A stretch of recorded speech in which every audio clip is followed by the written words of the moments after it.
శిఖరాలకు సవాళ్లు, విద్యార్థుల విజయాలు. పూర్తి వివరాలకు చదవండి రేపటి సాక్షి దినపత్రిక. ఎన్నికల్లో ఇచ్చిన హామీ ప్రకారం ఉద్యోగ భద్రత కల్పించి 10,000 గౌరవ వేతనం ఇవ్వాలని డిమాండ్ చేశారు వాలంటీర్లు. బకాయి వేతనాలను వెంటనే చెల్లించాలని కోరారు. విజయవాడలో వాలంటీర్లు సమావేశమై భవిష్యత్ కార్యాచరణపై చర్చించారు. ఈ నెల 26 నుంచి అక్టోబర్ 2 వరకు శాంతియుత మార్గంలో ఆందోళన చేస్తామన్నారు వాలంటీర్లు. కూటమి ప్రభుత్వం ఇచ్చిన హామీని అమలు చేయకపోతే చంద్రబాబు క్యాంపు కార్యాలయాన్ని ముట్టడిస్తామని హెచ్చరించారు వాలంటీర్లు. మరింత సమాచారం మా ప్రతినిధి సురేంద్ర అందిస్తారు. వాలంటీర్లందరికీ ఉద్యోగ భద్రత కల్పించాలని, రాజకీయ ఒత్తిడిని మినహాయించి అందరినీ కొనసాగించాలని చెప్పి వాలంటీర్లు అయితే కోరుతున్నారు. నిన్న మంత్రిమండలిలో ఒక శుభ వార్త వింటామని చెప్పి అందరూ ఆశించారు. వాలంటీర్కి సంబంధించి ప్రభుత్వం క్రియాశీలకంగా ఉంటుంది, అందరినీ ఎన్నికలు ఏ అయితే హామీ ఇచ్చారో హామీని అమలు చేస్తారంటూ అంతా భావించిన పరిస్థితి. కానీ వాలంటీర్ల విషయాన్ని స్కిప్ చేస్తూ కూటమి ప్రభుత్వం కేబినెట్ నుంచి తొలగించింది. అయితే వచ్చే క్యాబినెట్లోగానే మా అంశాన్ని పరిశీలించాలంటూ వాళ్ళంతా కోరుతున్న పరిస్థితి. మనతో పాటు వాలంటీర్లు సంఘం నాయకులు, వాలంటీర్స్ ఉన్నాడు, వాళ్ళతో మాట్లాడడం. సరే, ఎలా చూస్తారంటే క్యాబినెట్లో నిన్న వస్తుందని చెప్పి అందరూ ఆశించారు. ఒక కీలకమైన ప్రకటన ఉంటుందని కూడా, కానీ వాలంటీర్లకు సంబంధించి ఎక్కడ కూడా ప్రకటన చేయలేదు. ఎలా చూస్తారు?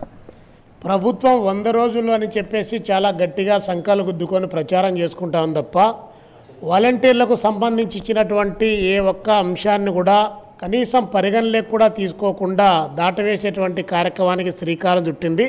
అంటే మాకు అర్థమవుతున్నది ఏంటంటే ప్రభుత్వం మాటలతో కాలయాపన చేసి నన్నెత్తిన చేయిపెట్టడానికి ఈ ప్రభుత్వం ఏమైనా ప్రయత్నం చేస్తుందనేటువంటి అనుమానం కలుగుతూ ఉంది. 2,60,000 మంది వాలంటీర్ల యొక్క భవిష్యత్తు మాది.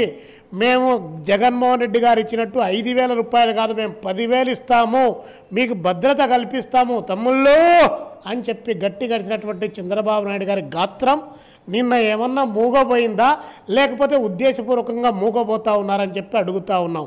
పైగా వాలంటీర్లు అందరినీ, గ్రామీణ ప్రాంతాల్లో ఉన్నటువంటి వాళ్ళందరినీ మీరు వైఎస్ఆర్ కాంగ్రెస్ పార్టీకి సంబంధించిన వాళ్ళని చెప్పి ముద్ర వేసి వారిని, అంటే ఒక పిచ్చిది కుక్క అనడానికి, ఒక కుక్కను చంపాలనుకుంటే అది పిచ్చిదని ముద్ర వేసి చంపడానికి కావాల్సిన ఒక ప్రయత్నం చేస్తున్నారు తప్ప మేము అడుగుతా ఉన్నాం వాలంటీర్ల పక్షాన్ని నుంచి రాష్ట్ర ముఖ్యమంత్రి గారిని, ఉప ముఖ్యమంత్రి గారిని, మీ మంత్రివర్గ సభ్యులు మేము అడుగుతా ఉన్నాం. అంటే మీరు ఇప్పుడు వేరే రాజకీయ పార్టీల్లోంటి మీ పార్టీలోకి చేర్చుకునేటి వాళ్ళంతా స్ఫటికాలా అని చెప్పి అడుగుతా ఉన్నాం. అవినీతి మరకలు అంటుకోలేదా అని అడుగుతా ఉన్నాం. కాబట్టి మీరేమో రాజకీయాల్లో భ్రష్టత్వం పొందినటువంటి వారందరినీ కూడా మీ పార్టీల్లో చేర్చుకొని మీరు అటు పోతే ఇటు, ఇటు పోతే అటు అధికార మార్పిడి చేసుకోవచ్చు. కానీ 5,000 రూపాయల జీతాని కోసం 365 రోజులు పనిచేసినటువంటి వాలంటీర్లకు మాత్రం స్వచ్ఛమైనటువంటి వాళ్ళు కావాలి, నీతి నియమాలు ఉన్నటువంటి వాళ్ళు కావాలని చెప్పి నిర్దేశాలు జారీ చేస్తారా? ఇంతకంటే సిగ్గు శరం ఏమన్నా ఈ ప్రభుత్వానికి ఉందా అని చెప్పి అడుగుతాను. గవర్నమెంట్ చెప్తుంది నిన్న క్యాబినెట్లో 2023లోనే రెన్యువల్ చేయలేదు కాబట్టి దీని గురించి మేము ఇప్పుడు ఆలోచించే అవసరం లేదంటూ నిన్న మంత్రి మాట్లాడి. ఎలా చూస్తారు అంటే 2023లో ఇవ్వకపోయినా అందరినీ కొనసాగించారు, ఎవరిని ఎక్కడ ఆపలేని పరిస్థితి, ఎన్నికల వరకు కూడా కొనసాగించే పరిస్థితి ఉంది కదా సార్? బాగానే ఉంది. ఇప్పుడు ఏదైతే 2023లో రెన్యువల్ చేయలేదు అనే దానికి ఒక ప్రూఫ్ అంటూ ఉంది అనుకుంటే 9 నెలల శాలరీ అనేది ప్రతి వాలంటీర్ అకౌంట్లో 200 రూపాయలతో కలిపి పడింది. దానికి వివరణ ఇవ్వాల్సింది బాల వీరాంజనేయులతో పాటు డిప్యూటీ సీఎం. ఆంధ్రప్రదేశ్ వాలంటీర్స్ అసోసియేషన్గా మేము కూడా ఒక వాలంటీర్స్ ఆవేదనగా ప్రభుత్వానికి ఒక బహిరంగ లేఖ కూడా రాయడం జరిగింది. గత 5 సంవత్సరాల కాలంలో వాలంటీర్లుగా ప్రభుత్వానికి, ప్రజలకి మధ్యలో వారధులుగా ఉంటూ ప్రభుత్వ సంక్షేమ పథకాలు కానీ, కరోనా లాంటి సమయంలో ఏ విధంగా సేవలు చేశామో, వరదలు వచ్చినప్పుడు ఏ విధంగా మేము సహాయ సహకారాలు అందించామో, ఒకవేళ ప్రభుత్వం కనుక ఎటువంటి స్పందన రాకపోతే ఎటువంటి కార్యాచరణకు మీరు ముందుకెళ్ళబోతున్నారు? ప్రభుత్వం కనుక స్పందించకపోతే రేపు 26వ తారీఖు నుంచి 2వ తారీఖు వరకు గాంధీగిరి పద్ధతుల్లో శాంతియుతంగా నిరసన కార్యక్రమాలు చేపడతాం, వీధి పోరాటాలకు దిగుతాం. నెక్స్ట్ క్యాబినెట్ సమావేశం లోపు కనుక మాకు సరైనటువంటి నిర్ణయము, వాలంటీర్లకు న్యాయం చేస్తూ ప్రకటన రాకపోతే అవసరమైతే సీఎం క్యాంప్ కార్యాలయాన్ని ముట్టడించడానికి సిద్ధంగా ఉన్నాం. ఇది చెప్తున్నారు. ఖచ్చితంగా వాలంటీర్లకి సంబంధించి ఏదైతే కూటమి ప్రభుత్వం ఎన్నికల్లో హామీ ఇచ్చిందో హామీని ఖచ్చితంగా అమలు చేయాలి.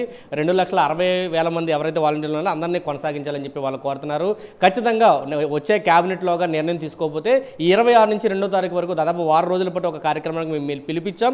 ఖచ్చితంగా ఈ పిలుపుని అమలు చేస్తాం. దాంతోపాటు క్యాబినెట్లో నిర్ణయం తీసుకొని అమలు చేయకపోతే సీఎం క్యాంప్ కార్యాలయాన్ని ముట్టడానికైనా దిగుతామంటూ వాలంటీర్ అసోసియేషన్ నాయకులు, వాలంటీర్లు చెప్తున్న పరిస్థితి కనిపిస్తుంది. కెమెరా పర్సన్ వెంకటతో కలిసి సురేంద్ర, సాక్షి టీవీ, విజయవాడ నుంచి.